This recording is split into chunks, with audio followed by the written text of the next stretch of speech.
Zee 24 तास एक पाऊल पुढे. कोट्यवधी भाविकांचा आराध्य दैवत असलेल्या पंढरपूरच्या विठोबाच्या दागिन्यातले मौल्यवान हिरे, मोती, माणिक लंपास झालेत. विधी आणि न्याय विभागाच्या अहवालातून ही माहिती पुढे आली आहे. पण हे दागिने कुणी लंपास केले याबाबत कोणतीही माहिती कार्यकारी अधिकाऱ्यांकडून मिळत नसल्यानं विठ्ठलाचे दागिने नेले तरी कोणी असा प्रश्न सर्वांनाच पडलाय.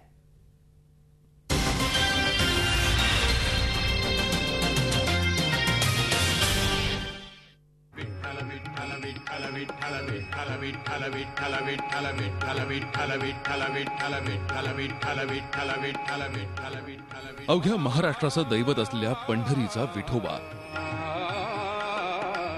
गोरगरीब वारकऱ्यांच्या विठ्ठलाचा खजिना तसा मोठा. अनेक राजे महाराजांनी भेट म्हणून दिलेल्या मौल्यवान वस्तू आणि दागिने या खजिन्यात आहेत. पण धक्कादायक बाब अशी, या अनमोल ठेव्यातले किमती हिरे, माणिक, मोती आणि पाचू गायब झालेत. विधी आणि न्याय विभागाच्या एका अहवालात तसं नमूद करण्यात आलंय. विठ्ठलाच्या दागिन्यांची तपासणी करावी अशी मागणी मंदिर समितीचे सदस्य वसंत पाटील यांनी केल्यानंतर वर्षभरापूर्वी विधी आणि न्याय खात्यानं केलेल्या छाननीत हिरे, मोती गहाळ झाल्याची बाब पुढे आली आहे. विठ्ठलाच्या दागिन्यातील 24 मोठे मोती, 24 हिरे, एक सप्तरंगी हिरा, 15 मोठे पाचू आणि 10 माणिक गायब असल्याचं विधी आणि न्याय विभागाच्या अहवालात नमूद करण्यात आलंय. या दागिन्यांची किंमत थोडी थोडकी नाही, कारण ते पुरातन आणि मौल्यवान होते.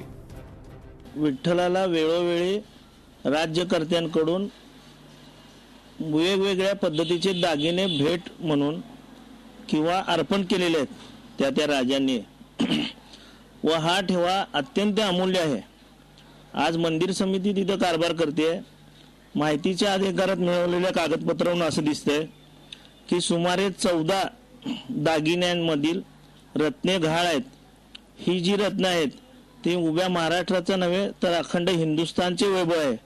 आणि हा अमूल्य ठेवा कोणी गहाळ केला याचा शोध सीबीआयच्या मार्फत घेतला तरच लागू शकेल. शिवाजी महाराजांपासून ते पेशवे, होळकर अशा राजे आणि संस्थानिकांनी विठ्ठलाला दान केलेला हा अनमोल खजिना, त्यातल्या हिरे मोत्यांवर डल्ला मारला तरी कोणी? वारकरी आणि महाराष्ट्रातल्या जनतेला या प्रश्नांचं उत्तर हवंय. 1985ला सरकारनं मंदिर ताब्यात घेतल्यापासून या दागिन्यांचा ताबा कार्यकारी अधिकारी असलेले उपजिल्हाधिकारी आणि व्यवस्थापक असलेले तहसीलदार यांच्याकडे असतो. तर मंदिराचा कारभार 7 सदस्यांची समिती पाहते. अधिकारी मनमानी करतात असा सदस्यांचा आरोप आहे. त्यातूनच दागिन्यांची तपासणी करावी अशी मागणी पुढे आली होती. हा वाद काहीही असो, पण कोट्यवधी वारकऱ्यांचं श्रद्धास्थान असलेल्या विठ्ठलाचे हिरे मोती लुटले तरी कोणी, हा खरा प्रश्न आहे. कोणत्या अधिकाऱ्याच्या कार्यकाळात हे हिरे, मोती, माणिक गहाळ झाले याची माहिती द्यावी असं विधी आणि न्याय विभागाच्या अहवालात नमूद करण्यात आलं होतं. त्याला वर्ष होत आलं, पण त्याची उत्तरं दिली की नाही याबाबत कोणीच बोलायला तयार नाही. सध्याचे कार्यकारी अधिकारी बाबासाहेब बेलदार यांच्याकडून अद्याप माहिती मिळालेली नाही. तर मंदिर समितीचे अध्यक्ष अण्णा डांगे यांनी याबाबत कानावर हात ठेवले. त्याने जे आक्षेप घेतले कार्यकारी अधिकाऱ्यांनी, त्या आक्षेपावर, कारण त्यावेळी अध्यक्षपद अस्तित्वात नव्हतं आणि सदस्य होते, परंतु आणि कलेक्टर हे म्हणजे कार्यकारी अध्यक्ष होते, त्यांनी हा रिपोर्ट सगळा पाठवलेला आहे त्यांच्या सहीनं. याचा अर्थ कलेक्टर सारख्या जबाबदार व्यक्तीनं पाठवला, याचा अर्थ तो विश्वसनीय असला पाहिजे असं आमचं मत आहे नाही यातलं मला काहीच माहिती नाही. मी तो विधी आणि न्याय विभागानं काय आक्षेप घेतले तेही वाचलेले नाहीत आणि यांनी त्याच्यावर काय उत्तर दिलं तेही वाचलेलं नाही, कारण हे पूर्वीचं सगळं आहे. आता जे पुढं वाढलंय तेच आधी मी बघतोय कसं त्यातनं मार्ग काढायचा, आणि हे संपलं की मग मागचं उकळत बसतो. वारकऱ्यांसाठी तर हा भक्ती आणि भावनेचाही प्रश्न आहे. पुरातन काळातल्या दागिन्यांची किंमत कोट्यवधी रुपये असल्यानं ते हडप केले गेले असावेत असा संशय वारकरी संघटना व्यक्त करतायत. या निमित्तानं विठ्ठलाच्या सर्व दागिन्यांची तपासणी व्हावी, अन्यथा सरकारला न्यायालयात खेचू अशी धमकी वारकऱ्यांनी दिली आहे. सोलापूरच्या नागरिकांसाठी, भाविकांसाठी तुम्ही सतत वेगवेगळे विषय घेऊन जाता. त्यात हा महत्वाचा विषय तुम्ही आता G24 तासच्या माध्यमातून उचललेला आहे, त्याबद्दल मी तुम्हाला धन्यवाद देतो. परंतु ही माहिती मला लेखी स्वरूपातली आता उपलब्ध करून घेऊन मी नक्कीच त्यांच्या विरोधात फौजदारी गुन्हा दाखल करेन. शिवाय याच्यासाठी तीव्र आंदोलन अखिल भारतीय वारकरी मंडळाच्या माध्यमातून करेन. पंढरपूरच्या विठ्ठलाच्या पुरातन मंदिर, मग विठ्ठलाच्या मौल्यवान दागिन्यांना हात लावण्याची हिंमत करणार तरी कोण?